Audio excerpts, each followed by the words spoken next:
হয়রানির শিকার প্রতিবন্ধী রোগী, এমনটাই অভিযোগ উঠে আসছে আবারও সেই প্রধান রেফারেল হাসপাতাল জিবি থেকে।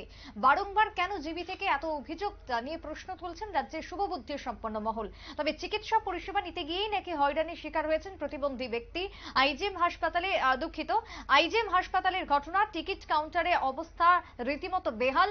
আইজিএম হাসপাতালের কথা বলছি, যেখানে টিকিট কাউন্টারের অবস্থা একেবারে বেহাল। প্রতিবন্ধী ব্যক্তিকে দাঁড়িয়ে থাকতে হচ্ছে ঘন্টার পর ঘন্টা, কিন্তু মিলছে না টিকিট। টিকিট কাউন্টারে থাকা ব্যক্তিরা ডাক্তার দেখাতে এসেছিলেন প্রতিবন্ধী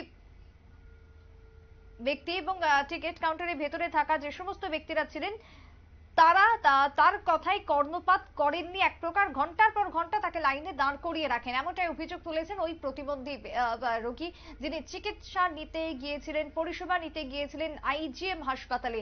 আইজিএম হাসপাতালের টিকিট কাউন্টার নিয়ে এবার গুরুতর অভিযোগ উঠল। কি অভিযোগ উঠে আসছে আইজিএম হাসপাতাল থেকে, কি অভিযোগ ওই প্রতিবন্ধী ব্যক্তির, শুনুন। আমি গরিব মানুষ, আমি গভর্নমেন্ট হসপিটালে আমার কর্তব্য আমার দেখার, আমার এমন কোনো টাকা পয়সা নাই যে আমি কি হতে দেখাবো। আইসি ওইখানে দেখাইছি, গেছে টিকিট নিতে, তো ওই ভিতরে কাউন্টারে দিব। এখানে আইসি করে ওই লোকটায় আমি সহ গেলাম, কইতেছে যে এটা গাইনি, আমি হাতে লিখে দিতেছি, আপনি গিয়ে কোন তাড়াতাড়ি দিত। তাই নিয়ে মহিলার আমি তো আর এত কথা দেয় না, ওই জায়গা গেছি পরে গেছে আমার হাজবেন্ড ফ্যামিলি। যাওয়ার পরে কইতেছে যে আমি এখানে দিত না, মেয়ে লোকটা মানে তাই নিয়ে হয়েছে যেমন মানে বিশাল প্রতাপশালী লোক এমন ভাবে করে অ্যাক্টিং করে কইতেছে যে দিতাম না। আমি পারলে ওইখানটা লোন না, নাহলে কিছু করার নাই আমার। তাহলে আমি কই যাবো, আমি কোন জায়গায় যাবো? আমি গভর্নমেন্ট হসপিটাল আইছি, আমি কার কাছে যাবো?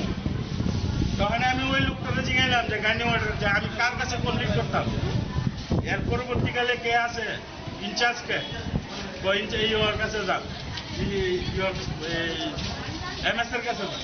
তখন আমি বলছি এমএস এর কাছে আমার এক পাও নয়, আরেক পাও আধা কাড়া, আমি এমএস এর কাছে 2 তলা যদি থাকে আমি গিয়ে উঠতে পারবো? যার কারণে আমি মানে বাধ্য হয়ে মানে মিডিয়া আমার আপনাদের কাছে আমি বিচার চাইছি, এটা দিয়েও চাই। এমন ভাবে প্রত্যেক লোকের যদি করে তাহলে তারা গভর্নমেন্ট বেতন দিয়ে রাখছে কে লেখা, বহুত বেকার আছে তৈরি আছে তার মতো বাইক করে সেরা ওই জায়গাতে ঢোকান, যাতে কাজ করে ভালো। এমন এমন এমন ধরনের ইয়ে করবো কে লেখা, হয়রানি করবো কে লেখা, গভর্নমেন্ট বেতন দিতেছে না তারা।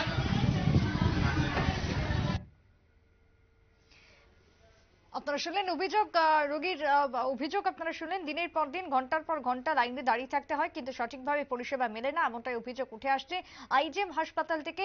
পরিষেবার দিকে যাতে নজর দেয় হাসপাতাল কর্তৃপক্ষ, না হলে আগামী দিনে বা ভবিষ্যতে রোগীদের ক্ষোভ আরো বাড়তে থাকবে, এমনটাই অভিযোগ আইজিএম থেকে। ছোট্ট বিরতির পর ফিরবো, সঙ্গে থাকুন।